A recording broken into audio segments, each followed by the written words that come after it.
జాతినుద్దేశించి ప్రధాని మోదీ మాట్లాడుతున్నారు. లైవ్ లో చూద్దాం.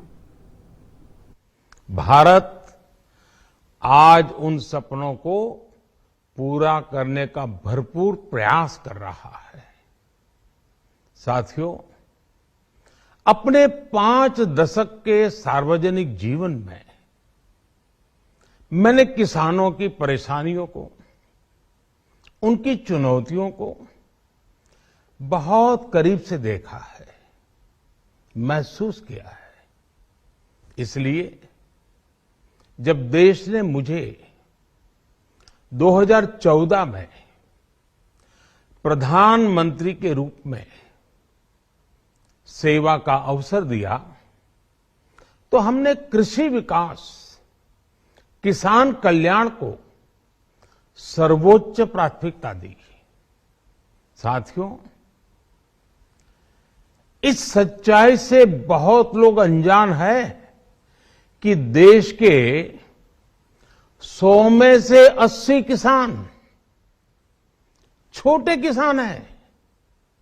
उनके पास 2 हेक्टेयर से भी कम जमीन है। आप कल्पना कर सकते हैं, इन छोटे किसानों की संख्या 10 करोड़ से भी ज्यादा है। उनकी पूरी जिंदगी का आधार यही छोटी सी जमीन का टुकड़ा है।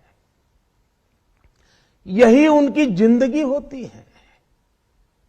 और इस छोटी सी जमीन के सहारे ही वो अपना और अपने परिवार का गुजारा करते हैं। पीढ़ी दर पीढ़ी परिवारों में होने वाला बंटवारा इस जमीन को और छोटा कर रहा है। इसलिए देश के छोटे किसानों की चुनौतियों को दूर करने के लिए हमने बीज, बीमा, बाजार और बचत, इन सभी पर चौतरफा काम किया। सरकार ने अच्छी क्वालिटी के बीज के साथ ही किसानों को neem coated urea, soil health card, micro irrigation जैसी सुविधाओं से भी जोड़ा। हमने 22 करोड़ सॉइल हेल्थ कार्ड किसानों को दिए और इस वैज्ञानिक अभियान के कारण एग्रीकल्चर प्रोडक्शन भी बढ़ा। साथियों, हमने फसल बीमा योजना को अधिक प्रभावी बनाया। उसके दायरे में ज्यादा किसानों को लाए। आपदा के समय ज्यादा से ज्यादा किसानों को आसानी से मुआवजा मिल सके, इसके लिए भी पुराने नियम बदले। इस वजह से बीते 4 साल में 1 लाख करोड़ रुपए से अधिक का मुआवजा हमारे किसान भाई बहनों को मिला है। हम छोटे किसानों और खेत में काम करने वाले श्रमिकों तक बीमा और पेंशन की सुविधाओं को भी ले आए। छोटे किसानों की जरूरतों को पूरा करने के लिए सीधे उनके बैंक खातों में 1,62,000 करोड़ रुपए ट्रांसफर किए, सीधे उनके खाते में। विस्तार में नहीं जाऊंगा। साथियों, मैं आज देशवासियों से क्षमा मांगते हुए सच्चे मन से और पवित्र हृदय से कहना चाहता हूं कि शायद हमारी तपस्या में ही कोई कमी रही होगी, जिसके कारण दिए के प्रकाश जैसा सत्य कुछ किसान भाइयों को हम समझा नहीं पाए। आज गुरु नानक देव जी का पवित्र प्रकाश पर्व है। ये समय किसी को भी दोष देने का नहीं है। आज मैं आपको, पूरे देश को ये बताने आया हूं कि हमने 3 कृषि कानूनों को वापस लेने का, रिपील करने का निर्णय लिया है। इस महीने के अंत में शुरू होने जा रहे संसद सत्र में, इसी महीने में, हम तीनों कृषि कानूनों को रिपील करने की संवैधानिक प्रक्रिया को पूरा कर देंगे। साथियों, मैं आज अपने सभी आंदोलनरत किसान साथियों से आग्रह कर रहा हूं, आज गुरु पर्व का पवित्र दिन है। अब आप अपने अपने घर लौटे, अपने खेत में लौटे, अपने परिवार के बीच लौटे।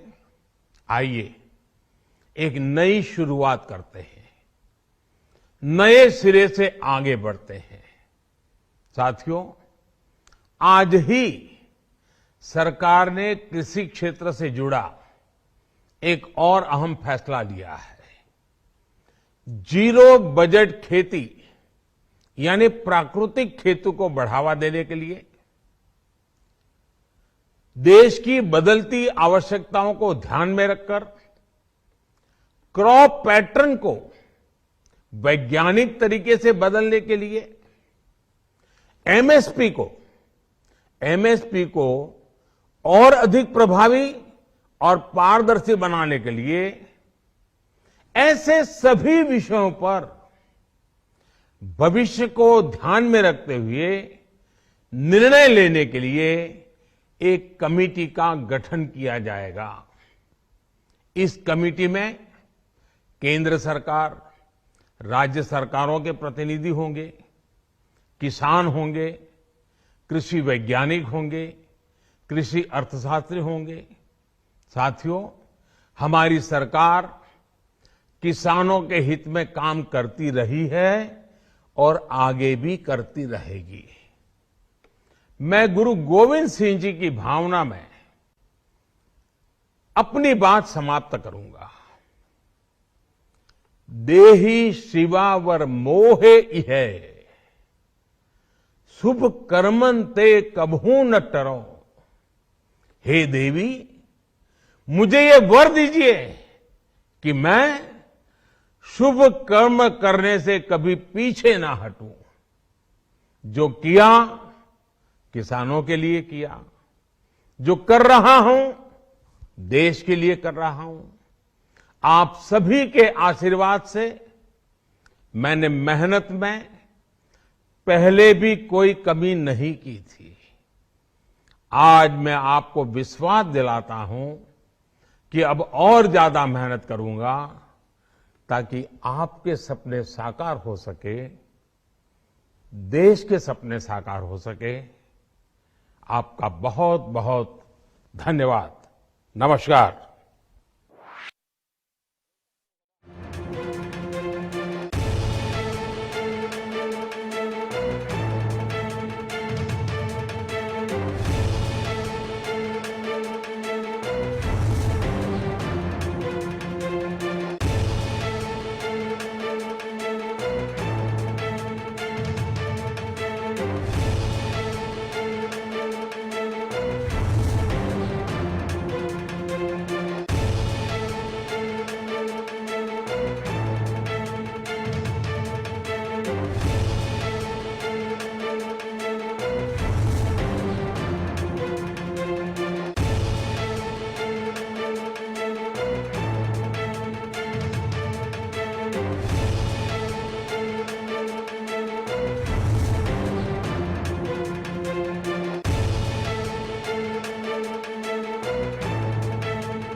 రైట్, బ్రేకింగ్ చూస్తున్నాం. రైతుల ఆందోళనకు సంబంధించి కేంద్రం 3 వ్యవసాయ చట్టాలను వెనక్కి తీసుకుంటామని ప్రధాని మోదీ ఈ జాతిని ఉద్దేశించి ప్రసంగించిన సమావేశంలో చెప్పడం జరిగింది. అలాగే వచ్చే శీతాకాల సమావేశాల్లో ఈ ప్రకటనకు సంబంధించిన చర్చిద్దామని కూడా ప్రధాని మోదీ చెప్పడం జరిగింది. ఇక పూర్తి డీటెయిల్స్ మా ప్రతినిధి శివ అందిస్తారు. శివ. సాయి మాధవి, కేంద్ర ప్రభుత్వం 3 వ్యవసాయ సాగు చట్టాలకు సంబంధించి కీలక నిర్ణయం తీసుకుంది. ఈ మేరకు కొద్దిసేపటి క్రితము జాతిని ఉద్దేశించి ప్రసంగించిన ప్రధాని మోదీ ఈ విషయాన్ని స్పష్టం చేశారు.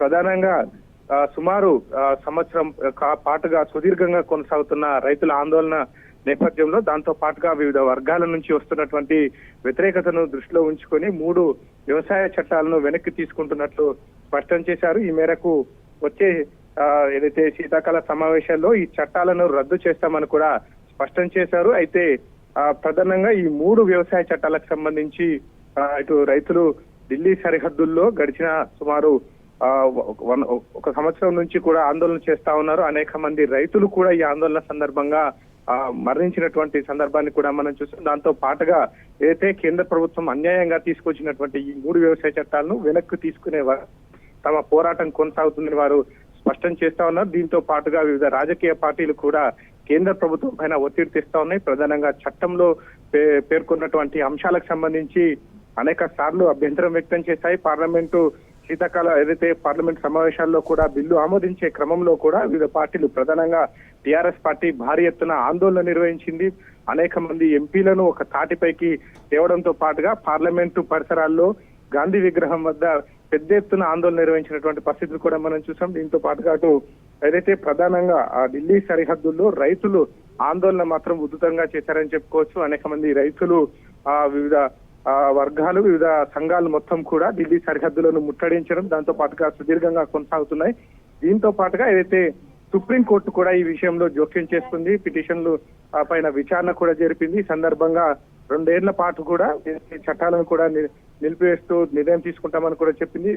ప్రస్తుతానికి ఈ చట్టాలను అమలు చేసే అంశాన్ని మేము పరిగణించడం లేదని కూడా స్పష్టం చేసింది. ఆ రైతుల ఆందోళనకు సంబంధించి ఆందోళన విరమించాలని కూడా సూచించింది. అయినప్పటికీ కూడా రైతులు అటు కేంద్ర ప్రభుత్వం పైన ఒత్తిడి తెచ్చే క్రమంలో సుదీర్ఘంగా ఆందోళన.